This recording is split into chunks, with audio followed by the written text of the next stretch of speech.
અને હું પણ રોજ નવું વાંચી રહ્યો છું, અનુભવી રહ્યો છું, શીખી રહ્યો છું એની સાથે ડીલ કરતા. અને આ કેમ અઘરું છે? કારણ કે તમને સતત એવું લાગ્યા કરે કે આ બાળક તમારું છે જ નહીં.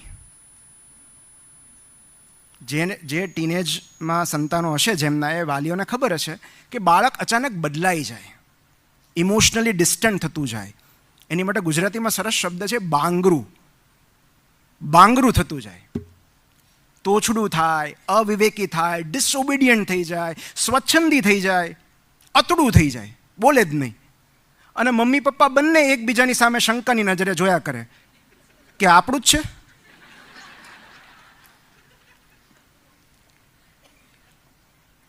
એમના મિત્રો એમને વધારે અગત્યના થઈ જાય આપણા કરતાં. સિક્રેટિવ થઈ જાય, દરેક વસ્તુ શેર ન કરે. અને એનું કારણ એ છે કે એમનામાં શારીરિક, માનસિક અને ભાવનાત્મક સ્તરે ધરખમ ફેરફારો થતા હોય છે. 12 થી 19 વર્ષની ઉંમર બહુ ભયાનક છે, કારણ કે દે આર પોઈઝન્ડ બાય હોર્મોન્સ. અને આ હોર્મોન્સ મૂડ સ્વિંગ્સ લાવે છે. હવે પ્રોબ્લેમ એ છે કે ટીનેજ સંતાન જે પ્યુબર્ટીમાં પ્રવેશે છે, દીકરો કે દીકરી, એનામાં જે હોર્મોન પ્રવેશતા હોય છે, મોટે ભાગે એ જ સમયે મમ્મીમાંથી એ હોર્મોન્સ વિદાય લેતા હોય છે. એટલે એના પણ મૂડ સ્વિંગ્સ હોય છે. એટલે આ બાજુ સંતાનોના મૂડ સ્વિંગ્સ, આ બાજુ મમ્મીના મૂડ સ્વિંગ્સ, અને વચ્ચે ફસાયેલો પિતા. એટલે ઘણીવાર એ યુદ્ધ વિરામના ઘણા પ્રયત્નો કરતો હોય છે. પણ એટલે જ પહેલાંના જમાનામાં એવું હતું કે તમે 20 વર્ષે લગ્ન કરી લો તો 22-23 વર્ષે પહેલું સંતાન થઈ જાય. મમ્મીનો મેનોપોઝ આવે એ પહેલાં દીકરા પુખ્ત થઈ ગયા હોય. પણ હવે યુગ બદલાયો છે. જે એજ એટ મેરેજ છે અને ફર્સ્ટ ચાઇલ્ડ છે, થોડા મોડા થયા છે. તો એના કારણે શું થાય છે કે આમની પ્યુબર્ટી, આમનું એડોલેસન્સ બાળકોનું, અને મમ્મીનો મેનોપોઝ, એ કોન્ફ્લિક્ટ થાય છે. અને મમ્મીમાં મેનોપોઝ એવું નથી. હું યુરોલોજિસ્ટ તરીકે કહું છું કે પિતામાં પણ એન્ડ્રોપોઝ હોય છે. એક પુરુષમાંથી પણ હોર્મોન્સ વિદાય પામે છે, પણ એટલી હદે નહીં જેટલા એક સ્ત્રીમાંથી ઓછા થતા હોય છે. એટલે પુરુષના પણ મૂડ સ્વિંગ્સ આવે, એની પણ ઇરિટેબિલિટી હોય. એક બહુ સરસ ટર્મ છે miserable husband syndrome. Miserable husband syndrome, દુઃખી પતિ. અને ક્યારે થાય? જ્યારે એ એન્ડ્રોપોઝના ફેઝમાં પ્રવેશે, જ્યારે ડિપ્રેશનમાં હોય, ઇરિટેબલ હોય, ધીરે ધીરે એનામાં હોર્મોન્સ ઓછા થતા જતા હોય, ત્યારે એને ખબર નથી પડતી કે આ શું થઈ રહ્યું છે મારી સામે. અને આવું કેમ થાય છે? કેમ બાળકો આવા બાંગરા થઈ જાય છે, ટીનેજ સંતાનો? કારણ કે આ બાયોલોજિકલ સ્ક્રિપ્ટ છે. આ ઇવોલ્યુશનરી અર્જ છે, એક વિકાસલક્ષી જરૂરિયાત છે. કારણ કે એમણે પોતાનું સ્વતંત્ર અસ્તિત્વ સ્થાપવાનું છે ને ટકાવી રાખવાનું છે. તમે કાલ સવારે ચાલ્યા જશો, પછી એનું શું? એટલે એની વિચાર શક્તિ વિકસે છે, નિર્ણય શક્તિ વિકસે છે, એમનું વિશ્વ બદલાતું જાય છે. નવા મિત્રો મળે છે, નવા ગુરુ મળે છે, નવા શિક્ષકો મળે છે. એનું વિશ્વ બદલાતું જાય છે, એનું વર્લ્ડ બદલાતું જાય છે. અને આ બધું જૈવિક પ્રક્રિયાના ભાગરૂપે થાય છે. એ લોકો માતા પિતાથી થોડા વિમુખ થતા જાય છે. અને ઇઝીએસ્ટ વે ઓફ પેરેન્ટિંગ, કદાચ હું આટલું બોલીને બેસી જાઉં તોય ચાલે, પણ પછી ધવલભાઈ એમ કહેશે બાકીના સમયનું શું કરશું. પણ ઇઝીએસ્ટ વે ઓફ પેરેન્ટિંગ, કોઈ પણ બાળક, કોઈ પણ ઉંમરનું બાળક હોય, પેરેન્ટિંગ કરવાની શ્રેષ્ઠ રીત હું તમને એક જ મિનિટમાં જણાવું કે તમારા બાળકમાં તમે જેટલા સદગુણો ઈચ્છતા હો એની એક યાદી બનાવો. તમે ઈચ્છતા હો કે મારું બાળક આવું હોવું જોઈએ, એની એક યાદી બનાવો કે ભાઈ મહેનતું હોવું જોઈએ, પ્રામાણિક હોવું જોઈએ, કેરિંગ હોવું જોઈએ. એની એક યાદી બનાવો, પછી એનું જાતે આચરણ કરો. આટલું જ કરવાનું. કારણ કે બાળક ઉપદેશથી નહીં, આચરણથી શીખે છે. એ સાંભળીને નહીં, જોઈને શીખે છે. એટલે જો આપણામાં હશે અને આપણને કરતા જોશે તો કદાચ બાળક કરે. આપણે કહેશું તો નહીં જ કરે.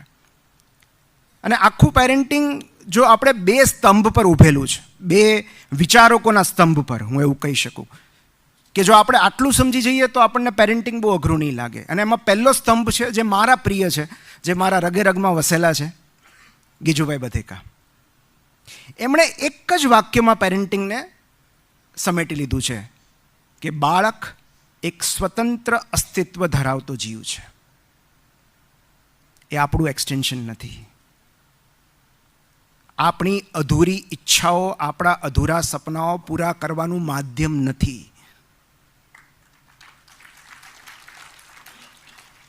એ ઇન્ડિપેન્ડન્ટ એન્ટાઇટી છે, સ્વતંત્ર જીવ છે. એના લાઇક્સ ડિસલાઇક્સ અલગ હશે. તમે ભલે ડૉક્ટર હો, એને ન ગમતું હોય મેડિસિન તો શું કામ જાય? એને બાયોલોજી જોઈને ઉપકા આવે છે. અને બીજું, Khalil Gibran, your children are not your children. They come through you but not from you. એ તમારા થકી આવે છે આ વિશ્વમાં, તમારા માંથી નથી આવતા. તમે આ બ્રહ્માંડની ઉર્જાનું વહન કરો છો. અને એટલે જ તેમણે કહ્યું છે કે તમે તમારા બાળકોને પ્રેમ આપી શકશો, ટેકો આપી શકશો, પણ તમારા વિચારો નહીં આપી શકો, કારણ કે એ પોતાના વિચારો લઈને આવશે. અને એક વાત હંમેશા યાદ રાખવા જેવી છે, આજ નહીં તો કાલની તો 5 વર્ષ પછી તમને સમજાય જ જશે. અને જેટલું વહેલું સમજાય એટલું સારું છે કે આપણે કોઈ પણ જીવના માલિક ન બની શકીએ. કોઈ પણ જીવના નહીં. અને જ્યારે ડોગ ઓનર એવો શબ્દ વપરાતો ને, મને બહુ ખૂંચતો કે કૂતરાના માલિક, બિલાડીના માલિક, કેટ ઓનર. અને વર્ષો સુધી આ ચાલ્યું. પણ હવે લોકોમાં એ અવેરનેસ આવી છે અને એટલે ડોગ ઓનર શબ્દ રિપ્લેસ થઈ ગયો છે dog parent. Dog parent, cat parent. કારણ કે આપણે કોઈ જીવના માલિક ન બની શકીએ. અને પ્રોબ્લેમ શું છે કે એમને જલ્દી ઇન્ડિપેન્ડન્ટ થઈ જવું હોય છે, આપણે એમને છેક સુધી ડિપેન્ડન્ટ રાખવા હોય છે. એમને ઉડવું હોય છે, પાંખો આવી ગઈ હોય છે. અને આપણે પણ એવું જ ઈચ્છીએ છીએ કે તે ઉડે, પણ આપણે તેમને આપણા આકાશમાં ઉડાડવા હોય છે. અને એમને પોતાનું આકાશ જાતે શોધવું હોય છે. એટલે કે આદર્શ પેરેન્ટ શું આપે? ઉડવા માટે પાંખ, બેસવા માટે ડાળ. Wings to fly and roots to come back to. અને 12 થી 19 વર્ષનો સમય જ એવો હોય કે જ્યાં એક પેરેન્ટનો રોલ પૂરો થાય, એક મિત્રનો રોલ શરૂ થાય. પણ હું મિત્ર કહીને અટકી નહીં જાઉં, કારણ કે મિત્ર એમના જોયા છે આપણે કેવા હોય. તમારા ટીનેજ સંતાનોના મિત્ર જોઈને ક્યારેક મને ધ્રાસકો પડે છે કે જો આજ એની બેનપણી રહેવાની હોય તો મને ચિંતા થાય છે. અને એટલે જ આપણે મિત્રથી એક ડગલું આગળ વધીને એના મેન્ટર બનવાનું છે. And there is a difference between coach and mentor. Coaching is active process. Mentoring is passive process. તમને ઘણી વાર એમ થાય આઈપીએલમાં આ બધા જલસા કરવા જ જાય છે, ઝાહિર ખાનના બધા મેન્ટર છે, પણ શું કામ છે એમનું? એ તો હકીકતમાં એવું જ છે. પણ આપણી લાઈફમાં મેન્ટરનો શું રોલ હોય કે મેન્ટર તમને આત્મમંથન કરવાની તક આપે, તમને પ્રશ્નો પૂછે, તમને સમજે, તમને તમારા નિર્ણયો લેવાની છૂટ હોય, તમને ભૂલો કરીને શીખવાની છૂટ હોય. He is there to support. તો એમના મિત્ર, મદદગાર અને માર્ગદર્શક બનવું પડે છે. અને જે રીતે ચાઇલ્ડ સાયકોલોજી હોય ને, એ રીતે પેરેન્ટ સાયકોલોજી હોય. સી અલ્ટિમેટલી કોઈ મા બાપ એના સંતાનોના દુશ્મન કે વિરોધી નથી હોતા, પણ એ બસ એમને દુઃખી કે ગરીબ જોવા નથી માંગતા. એટલે આપણે જ્યારે વધુ માર્ક્સ લાવવા માટે, વધુ ભણવા માટે, કોઈ કારકિર્દી કે જોબ લેવા માટે જ્યારે આપણે એમને વાલીઓ દબાણ કરતા હોય છે, ત્યારે તેઓ સ્વાર્થી નથી હોતા. બસ તેઓ પોતાની ચિંતા, અસલામતી અને નિષ્ફળતામાંથી બહાર નીકળી નથી શકતા. એવું નથી કે એમને સંતાનોના સપના પર અવિશ્વાસ છે, પણ એમને પોતાના સંઘર્ષો યાદ હોય છે, પોતાની નિષ્ફળતા યાદ હોય છે. અને એટલે એ એમાંથી નીકળી નથી શકતા. પોતાની અસલામતીઓથી પ્રેરિત થઈને એ સંતાનને ટોક કરતા હોય છે. પણ હું એટલું જ કહીશ કે ફેલિયર્સ આર નોટ હેરિડિટરી. કોઈ નિષ્ફળતા, કોઈ સંઘર્ષ વારસાગત નથી હોતા. એટલે આપણને એવું લાગતું હોય કે જે મુશ્કેલીએ આપણને દુઃખી કરેલા એ આપણા સંતાનોને પણ એ જ મુશ્કેલી નડશે, તો એવું નથી. એમના સંઘર્ષો અલગ હશે, કારણ કે યુગ બદલાય છે, સમય બદલાય છે, સંજોગો બદલાય છે, ટેકનોલોજી બદલાય છે. એમના યુગમાં નવા પ્રોબ્લેમ આવશે, નવા સંઘર્ષો આવશે, તો એમના સંઘર્ષો આપણે એમને જ નક્કી કરવા દઈએ. અને માતા પિતા અને ચાઇલ્ડ વચ્ચે જે ઘર્ષણ થાય છે એનું કારણ જ આ અસલામતી હોય છે, એમના ભવિષ્યનો ડર કે ચિંતા. આમાંથી કેટલા પેરેન્ટ્સ એવા છે કે જેમને પોતાના બાળકના ભવિષ્ય વિશે ચિંતા થાય છે, કે ડર લાગે છે? કેટલા બધા. હું મારો હાથ ઊંચો કરું. આપણને દરેકને હોય, કારણ કે આપણે જ્યારે એમના વિશે ચિંતા કરીએ છીએ ત્યારે એ એમના તરફના પ્રેમમાંથી ઉદ્ભવે છે. બિકોઝ વી આર કન્સર્ન્ડ, વી લવ ધેમ, કે આપણું બાળક આગળ જઈને દુઃખી ન થાય. પણ જ્યારે પ્રેમ કરતાં ડર વધી જાય છે, જ્યારે ડર પ્રેમને ઓવરટેક કરી લે છે ને, ત્યારે એનું પરિણામ બહુ સારું નથી આવતું. અને બીજું કે સફળતા સુધી લઈ જતો ગ્રાફ ક્યારેય સીધી લીટીમાં નથી હોતો, કોઈનો પણ. એ શેર બજાર જેવો જ હોય છે. એટલે તમને એવું લાગે કે છેલ્લા 1 મહિનામાં તો બહુ ડાઉન થયું, પણ છેલ્લા 3 વર્ષમાં તમે જુઓ ને તો બેઝલાઇન કરતાં તો ઉપર જ જતું હોય. અને ઇટ અપ્લાઇઝ ટુ એવરીબડી, કે એ ભૂલો કરે છે, ભટકી જાય છે, નિષ્ફળ જાય છે, રિજેક્ટ થાય છે, અને પછી છેક સફળ થાય છે. They need guidance. અને એક ન્યૂઝીલેન્ડમાં બહુ જ સરસ અભ્યાસ થયો, એમણે સરસ વાત કરી અભ્યાસની, કે બહુ સરસ રિસર્ચ થયો કે 2 સાયન્ટિસ્ટે, 2 સાયકોલોજિસ્ટે 1000 બાળકોને ફોલો કર્યા, ટ્રેક કર્યા, અને એમના ફાઇનાન્શિયલ સક્સેસ માટે, એની સફળતા માટે કયું પરિબળ જવાબદાર છે એ એમણે શોધ્યું. તો એમાં મહેનત જવાબદાર નથી, બુદ્ધિ જવાબદાર નથી, મા બાપનું ફાઇનાન્શિયલ સ્ટેટસ જવાબદાર નથી. એક જ ફેક્ટર જવાબદાર છે કે જે હોય તો બાળક ફાઇનાન્શિયલી સક્સેસફુલ હોય છે, અને ન હોય તો નથી હોતું. અને એ ફેક્ટર છે ઇમોશનલ ઇન્ટેલિજન્સ. એ કઈ રીતે આવે એની વાત હું છેલ્લે એક ઉદાહરણ દ્વારા કરું. પણ થોડા સમય પહેલાં મેં એક બહુ જ સુંદર આર્ટિકલ વાંચ્યો, parental narcissism, how to make your kids successful and miserable. સફળ છતાં દુઃખી બાળકો કઈ રીતે ઉછેરવા. એટલે આપણે નક્કી એ કરવાનું છે કે આપણે બાળકો પાળવા છે કે ઉછેરવા છે.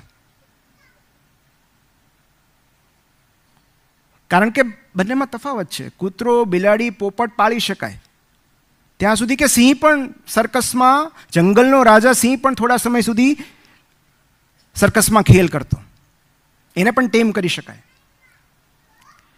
પણ તાલીમ આપવી અને વિચાર શક્તિ આપવી એમાં તફાવત છે. તાલીમ અને શિસ્તનો અતિરેક હોય પણ સ્વતંત્ર વિચાર શક્તિનો અભાવ હોય તો એ બાળક મિઝરેબલ હોય છે. થોડા સમય પહેલાં મેં એક ઇન્સ્ટાગ્રામ પર પોસ્ટ જોઈ હતી. 16 વર્ષનો બાળક, એણે ઇન્સ્ટાગ્રામ પર પોસ્ટ મૂકી હતી. એ કંઈક એન્જિનિયરિંગ માટે કંઈક તૈયારી કરતો હશે, જે બી હોય. પણ એણે બતાવ્યું કે એના પેરેન્ટ્સે એના સ્ટડી રૂમમાં સીસીટીવી કેમેરા મૂકાવેલા છે, એ જોવા માટે કે એ વાંચે છે કે નહીં. અને એ બાળકે લખ્યું હતું, બહુ પ્રામાણિકતાથી કહું છું, કે હું રાહ જોઉં છું કે ક્યારે હું મોટો થાઉં ઘરેથી ભાગી જાઉં. તો કશુંક શીખવાની ઝંખના આપણે પરાણે ન જગાવી શકીએ બાળકોમાં. એમનામાં હોય જ ક્યુરિયોસિટી, ઇનબિલ્ટ હોય. અને એકવાર એક બહુ સરસ શબ્દ છે, પ્રબુદ્ધ સ્વહિત, એનલાઇટન્ડ સેલ્ફ ઇન્ટરેસ્ટ. એ એકવાર બાળકમાં આવે ને, તમારા બધામાં આવ્યો તો એનામાં નહીં આવે. આપણે કઈ વર્ષે આપણને એવી ખબર પડતી હતી કે આ મારે કરવું જોઈએ, એટલા માટે નહીં કે મમ્મી કે પપ્પા કહે છે, પણ એટલા માટે કારણ કે આ મારા માટે સારું છે, આ મારા હિતમાં છે. એક બહુ સરસ પુસ્તક છે ટીનેજ સંતાનો સાથે વાત કરવા માટે, કે how to talk so teens will listen and listen so teens will talk. કઈ રીતે વાત કરવી, કારણ કે આપણને નથી આવડતું. ગીજુભાઈ પણ કહેતા કે આપણને બાળકો સાથે વાત કરતા નથી આવડતી.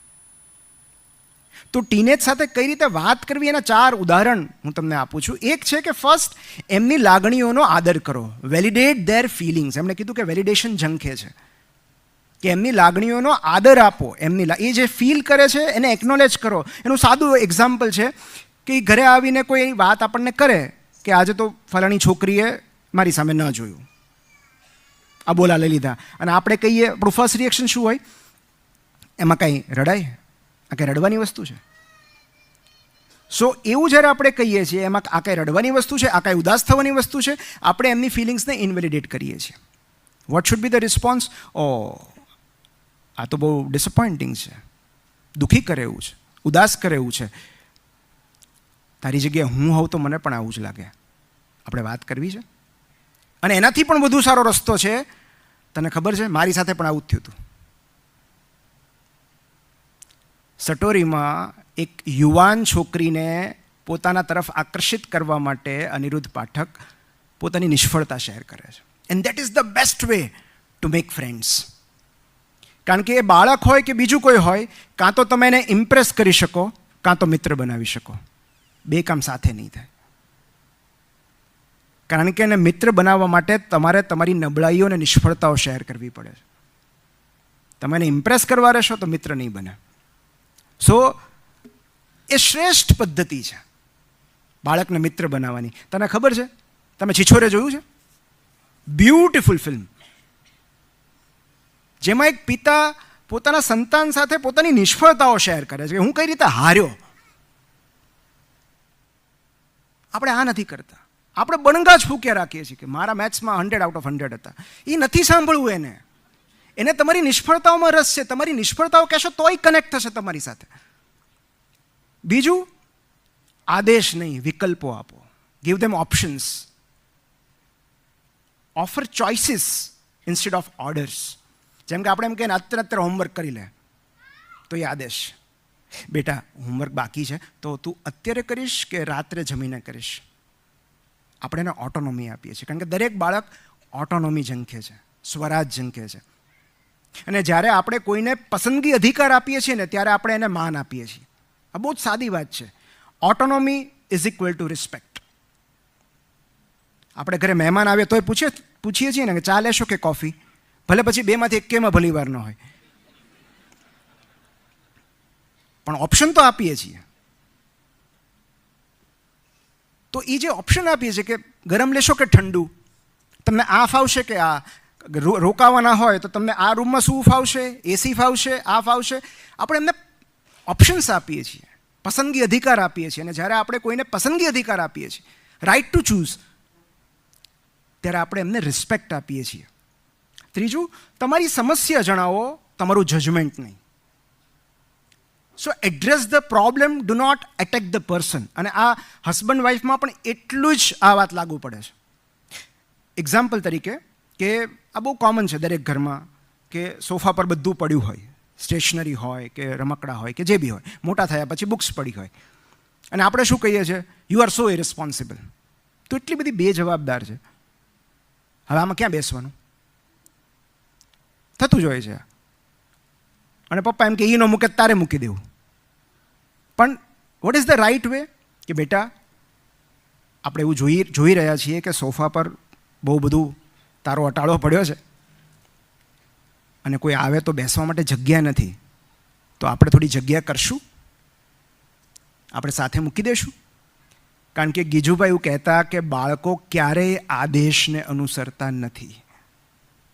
બાળક પાસે કામ કરાવવું હોય તો 3 જ ઓપ્શન છે. એક આચરણ, એક બુક તમે મૂકો એટલે બાળક બીજી મૂકશે, બીજું વિનંતી, પ્લીઝ. તમે કોઈને કોલેજમાં પ્રપોઝ કરતા ત્યારે કેટલી વિનમ્રતાથી પ્રપોઝ કરતા. ઓલા છેલ્લા દિવસના ધુલાની જેમ કહેતા આઈ લવ યુ તું મને કહી દે, હે ને? ત્યારે તો કેટલી રાહ જોઈતી, કેટલી ફિલ્ડિંગ ભરી હતી, કેટલું કન્વિન્સ કર્યા હતા કે ના ના આપણે સુખી જ રહેશું, બધું એડજસ્ટ કરી લેશું. અને કેટલી બધી પ્રપોઝલ માટે કેટલી બધી વિનંતીઓ કરી હતી, કેટલું બધું પ્લીઝ કીધું હતું. એમાંથી 10% જો તમે તમારા બાળકને કહેશો તો પેરેન્ટિંગ અઘરું નહીં લાગે. તમે બોસ આગળ રજા માંગવા જાઓ ત્યારે કેટલા વિનમ્રતાથી વર્તો છો ને કે સાહેબ બસ એક દિવસ લગ્ન અટેન્ડ કરીને બીજા સવારે આવી જઈશું, રાત્રે ટ્રેન છે સવારે પહોંચીશ. બોસને એમ કહો છો કે રજા જોઈએ છે, આપસ કે નહીં? તો એક વાલી તરીકે આપણા માટે આનાથી વધારે ચિંતાજનક અને શરમજનક બાબત બીજી કઈ હોઈ શકે કે આપણે આપણા બોસથી ડરીએ છીએ, આપણા બાળકથી નથી ડરતા. આપણું સાચું બોસ આપણું બાળક છે કે બેટા પ્લીઝ મૂકી દઈશ, મૂકી દેશે. અથવા આપણે સાથે મળીને મૂકી દઈએ તો, આપણે સાથે મળીને આમ કરીએ તો. અને એકેય વાત ન માને ને તો believe me, your sense of humour will save you. રમૂજ તમને ઉગારી લેશે. પરિસ્થિતિ કઈ રીતે હળવી કરી શકાય એની સમજ જે મા બાપને હોય છે ને એને પેરેન્ટિંગ અઘરું નથી લાગતું. ડૉક્ટર જગદીશ કાકડિયા છે અહીંયા? મારો વિરલો. ડૉક્ટર જગદીશ કાકડિયા મારી સાથે MBBSમાં ભાવનગરમાં અમે બે બેચમેટ છીએ, અને he has got tremendous sense of humour. ત્યારે કોલેજના સમયમાં તો હતી જ, લગ્ન પછી પણ એણે જાળવી રાખી છે.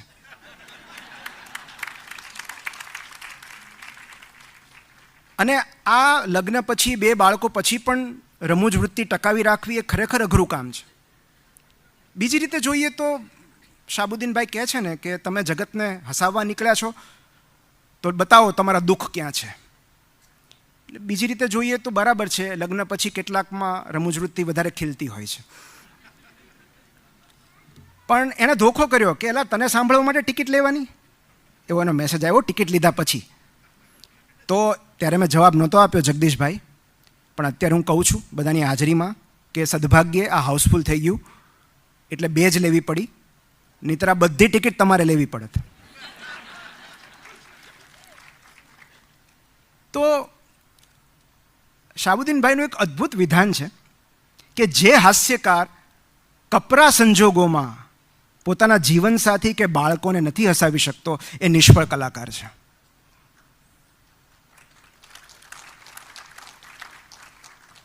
આપણી સેન્સ ઓફ હ્યુમર ક્યાંક ગાયબ થઈ જાય છે. જે યુવાનીના દિવસોમાં ડેટિંગ ટાઈમમાં પીક પર હતી, કેવા ઇન્ટરનેટ પરથી જોક્સ વીણીને કહેતા કે હસે તો ફસે. તો બાળકો સામે ક્યાં ગઈ આ જોક્સ, ક્યાં ગઈ આ રમૂજ? કેમ નથી કહેતા આપણે બાળકોને જોક્સ? સાહેબે બહુ સરસ કીધું વિશાલભાઈ કે એમને ઉપદેશમાં રસ જ નથી. બોધ ક્યારેય કરાય નહીં, અપાય નહીં, બોધ થાય. એ આપ મેળે થાય, એ લાદી ન શકાય. એમને મુલ્લા નસરુદ્દીનની વાતો કહો, કેવી હ્યુમર હોય છે. મને એમ છે આમાં કોઈ ટીનેજ સંતાન નથી એટલે આ જોક હું કહી શકું કે મુલ્લા એકવાર એના 18 વર્ષના બાળકને લઈને, એટલે બાળક તો ન કહેવાય પણ સંતાનને લઈને એક પબમાં ગયા કે ભાઈ મને ખબર છે કે હવે જો તું પુખ્ત થઈ ગયો છે ને તું ક્યારેક તો પીશ જ, પણ હું ઈચ્છું છું કે મારી સામે પી, કારણ કે તને તારી મર્યાદાનું ભાન હોવી જોઈએ. You should know your limits.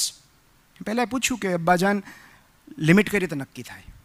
એટલે મુલ્લાએ કીધું કે જો સામે જે 2 વ્યક્તિ દેખાય છે ને એ તને 4 દેખાવા લાગે ને તો સમજો કે તારી લિમિટ આવી ગઈ છે. એટલે પહેલાં એ બહુ વિનમ્રતાથી કીધું પણ અબ્બુજાન સામે તો એક જ વ્યક્તિ બેઠી છે.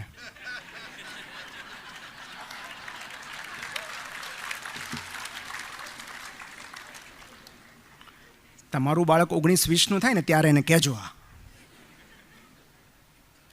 આપણને આપણી લિમિટની ખબર નથી હોતી ને આપણે બાળકોને એની લિમિટ ભણાવીએ છીએ. આ તો સારું છે કે જન્મીને કોઈ બાળક પૂછતું નથી કે તું છો કોણ, હુ ધ હેલ યુ આર, કે મને આદેશ આપસ. તો ન ગમે ને આપણા બાળકો જન્મીને તરત એમ કહે કે આ કોણ, નર્સ કોણ છે, આ કોણ છે 2 જણ, તમે મને સૂચના આપવાવાળા છો કોણ? બસ એટલું પૂછવામાં એ 15 વર્ષ લગાડે છે. અને તમને ખબર છે ક્લિયોપેટ્રાની વાર્તા સાંભળી છે તમે કે ક્લિયોપેટ્રા છે ને જુલિયસ સીઝરને સિડ્યુસ કરવાનો હતો, જુલિયસ સીઝરને આકર્ષિત કરવાનો હતો, મોહિત કરવાનો હતો. અને ક્લિયોપેટ્રાએ એ સમયની બેસ્ટ સેડક્શન ટેકનિક વાપરી જે હજી આજ સુધી બેસ્ટ સેડક્શન ટેકનિક છે. કારણ કે જુલિયસ સીઝર પાસે તો ક્યાં કમી હતી, જે માગે હાજર થઈ જાય. યુઝ્યુઅલી કામુકતા, સેક્સ્યુઅલ જે વૃત્તિ છે એનો હથિયાર તરીકે ઉપયોગ કરતા હોય, પણ ક્લિયોપેટ્રાને ખબર હતી કે એનાથી આ માણસ નહીં આકર્ષિત થાય, કારણ કે એની પાસે બહુ છે. કેટલી બધી રાણીઓ હોય, કેટલી બધી દાસીઓ હોય, કમી જ નથી એને. તો મારે એને આકર્ષિત કરવું હોય તો મારે શું કરવાનું? એણે 2 વસ્તુ વાપરી. એક ક્રિએટિવિટી. તમને એ વાર્તા ખબર હોય તો એક કાર્પેટમાં એ વીંટાઈને ગઈ અને જ્યારે કાર્પેટ ખોલી ત્યારે એમાંથી ક્લિયોપેટ્રા નીકળી. This is creativity. અને બીજું લાફ્ટર. ક્લિયોપેટ્રા એક સીધો સાદો સંકલ્પ કર્યો કે જ્યાં સુધી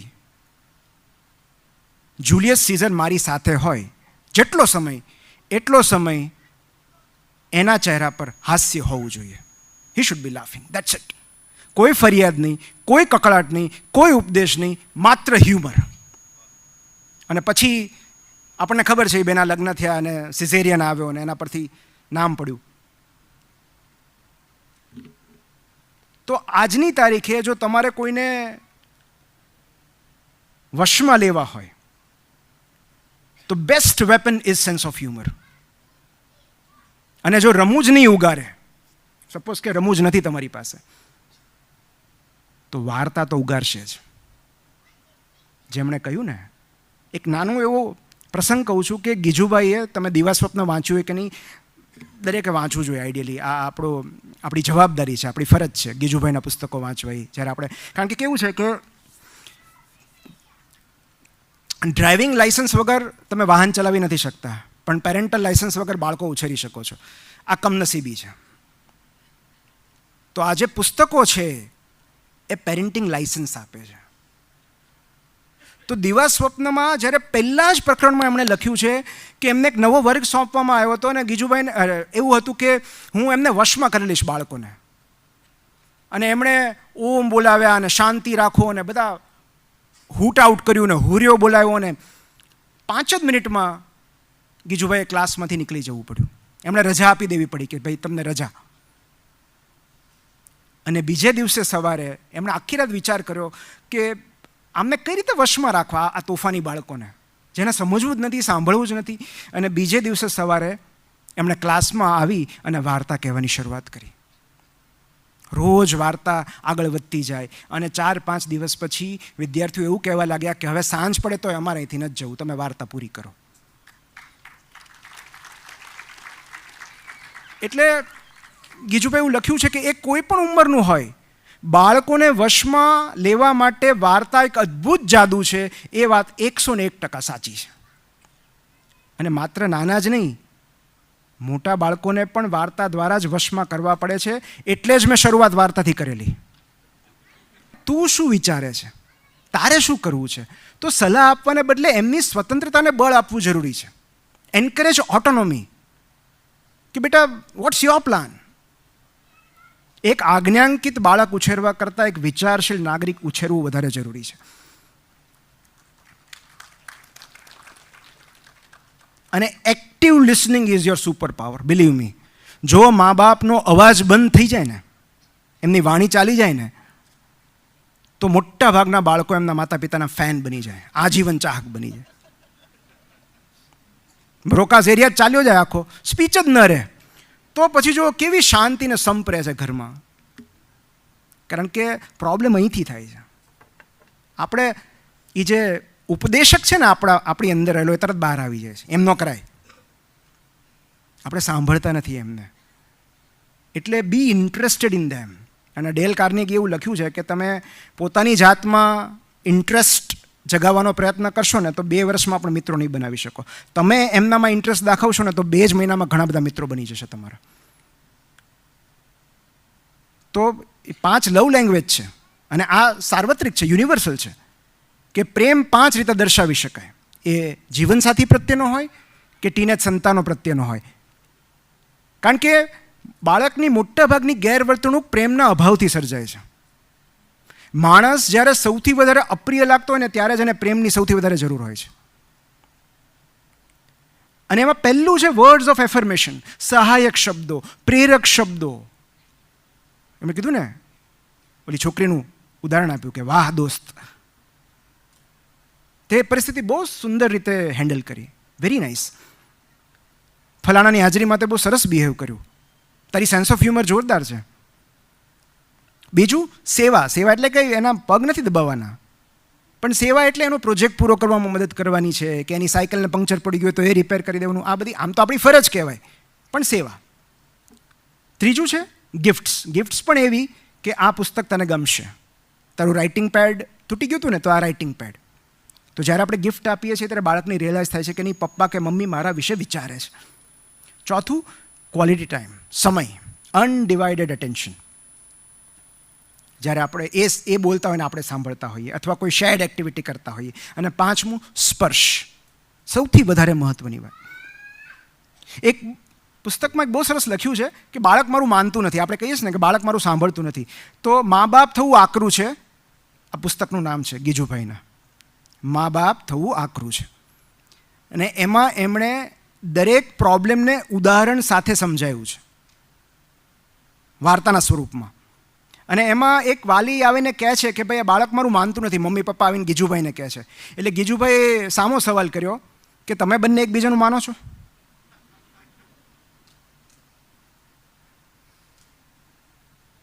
તો બાળક આપણું એટલા માટે નથી માનતું કારણ કે ઘરના સભ્યો એકબીજાનું નથી માનતા. અને હું તો કહું, શું કામ માને? બાળકે એવું કયું પાપ કર્યું છે કે આપણી વાત માનવી પડે? આપણે એમના કરતાં આ પૃથ્વી પર અમુક વર્ષો પહેલાં આવી ગયા, એ સિવાય આપણી કોઈ લાયકાત ખરી? અને એમણે કહ્યું ને ન્યુરો પેરેન્ટિંગ, કે ટીનેજ બાળક કેમ નથી સાંભળતું, એનું કારણ એના બ્રેઇન ડેવલપમેન્ટમાં હોય છે. એક બહુ સરસ પુસ્તક છે ટીનેજ બ્રેઇન, જે એક માતાએ લખ્યું છે, જે 2 બાળકોની માતા છે. પણ એ સાધારણ માતા નથી, ન્યુરોફિઝિશિયન છે, ન્યુરો સાયન્ટિસ્ટ છે.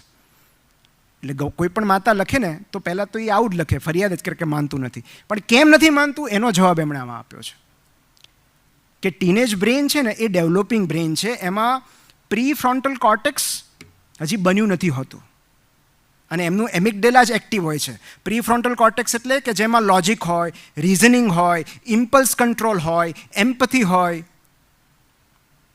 એ નથી ડેવલપ થયું. એટલે આપણને એમ થાય કે કેમ આ 2 જ રોટલી પડી છે, જોવે છે કે હજી 2 જણ બાકી છે, કેમ બધું ખાઈ ગયો? એને બીજાનો વિચાર નથી આવતો? આટલું બધું બોલે છે, હર્ટ કરે છે અને ખબર નથી પડતી. There is no empathy, zero empathy. તમને એમ થાય કે ટીનેજ સંતાન એટલું બધું રૂડ કેમ થઈ ગયું? એનું રીઝન આ છે, કારણ કે એમનામાં એમ્પથી હજી વિકસી નથી હોતી. એ આપણને જોઈને શીખતું હોય છે. અને એમનામાં શું એક્ટિવ હોય છે? Emotional brain, amygdala, limbic system, flight or fight reaction. એટલે તમે જેવું કંઈક કહેશો ને, કાં તો તમારી ઝઘડો કરશે, કાં તો ઘર છોડીને નીકળી જશે.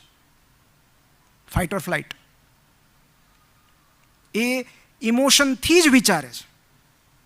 મમ્મી શું કરશે, પપ્પા શું કરશે, હજી એમ્પથી વિકસી નથી હોતી, એટલે એ સમજી નથી શકતું. એમનું બ્રેઇન ડોપામિન જંખે છે, રિસ્ક અને રિવોર્ડ.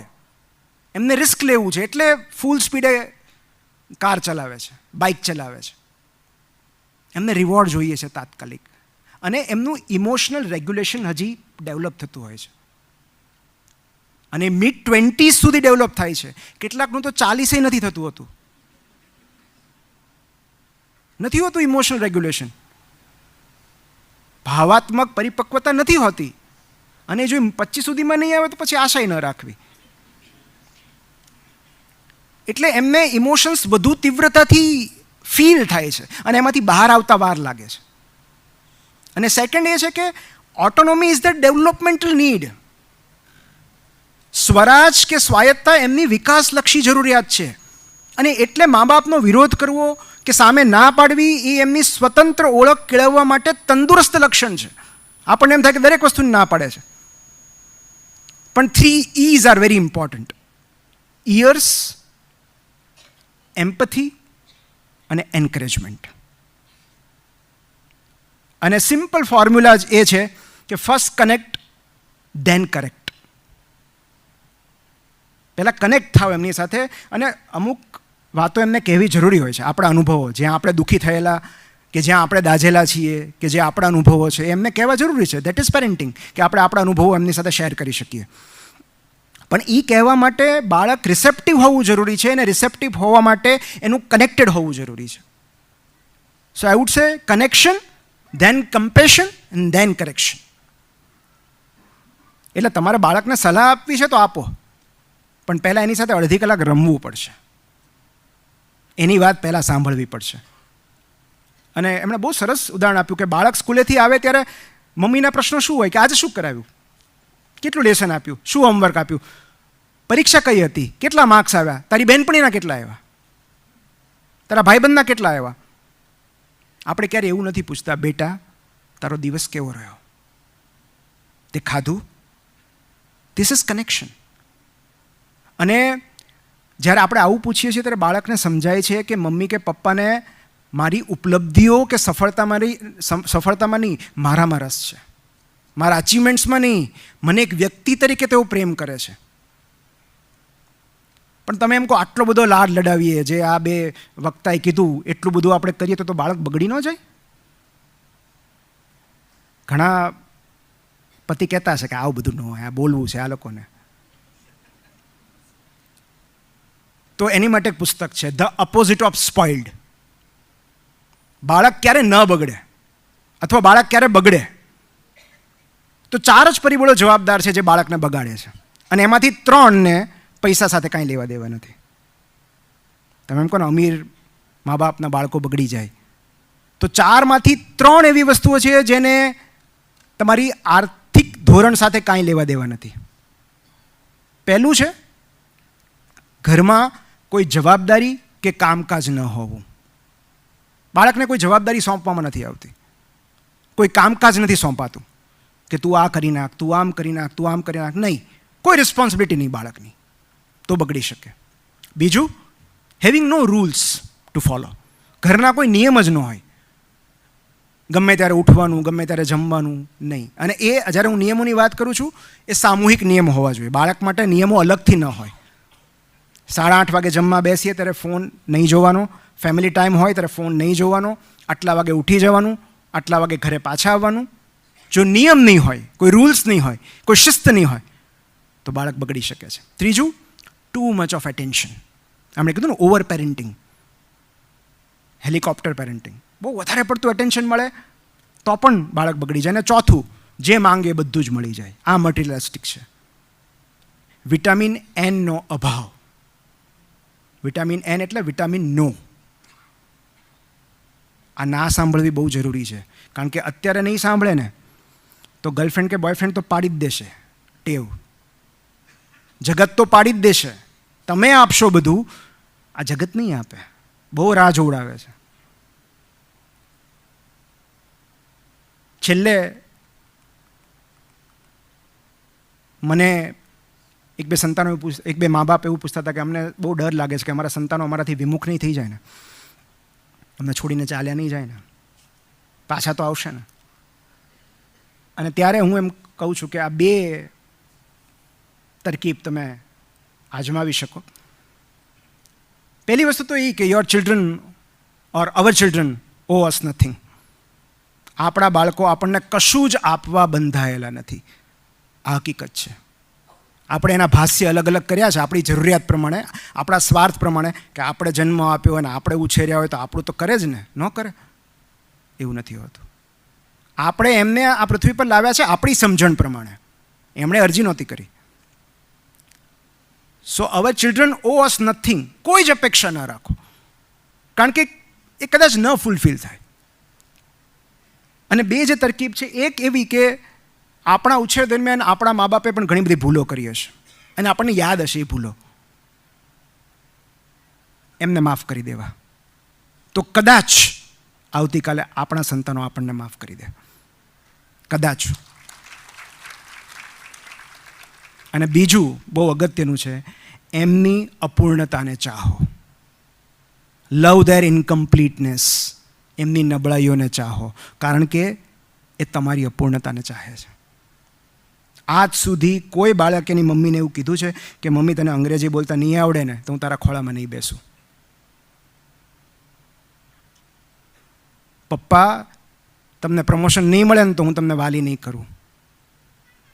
નહીં, કારણ કે એ તમને તમારી નબળાઈઓ સાથે ચાહે છે, તમારી નિષ્ફળતાઓ સાથે પ્રેમ કરે છે, બિનશરતી પ્રેમ કરે છે.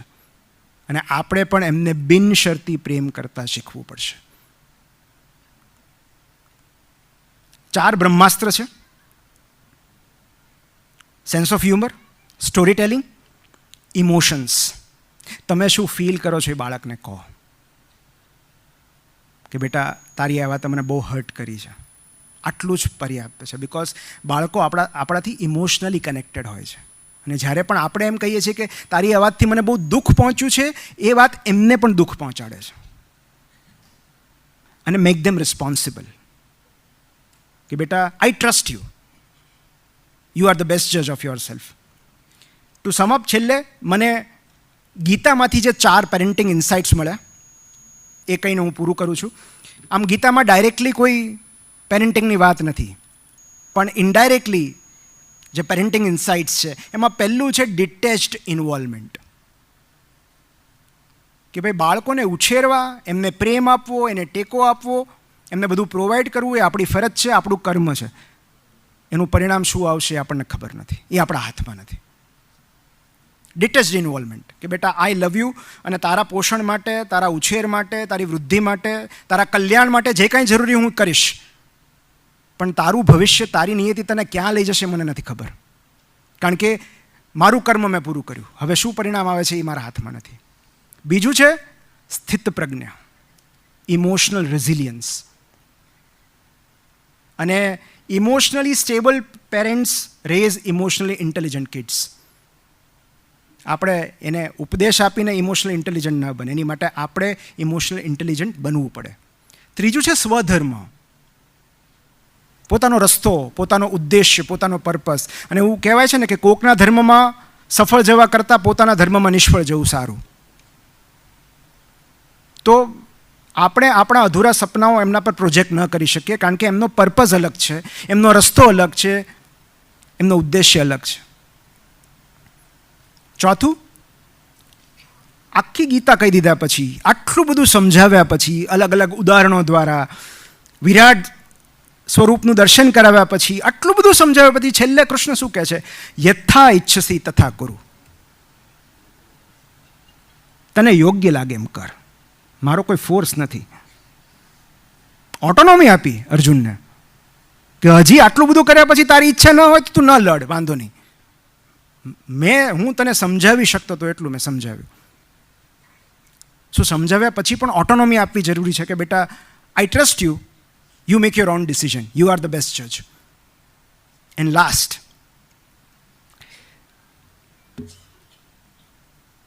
એક વાત નોટિસ કરી કે જો અર્જુને પ્રશ્ન ન પૂછ્યો હોત ને તો ભગવાન કૃષ્ણે ગીતા કહી જ ન હોત. વણમાગી સલાહ ક્યારેય ન આપવી.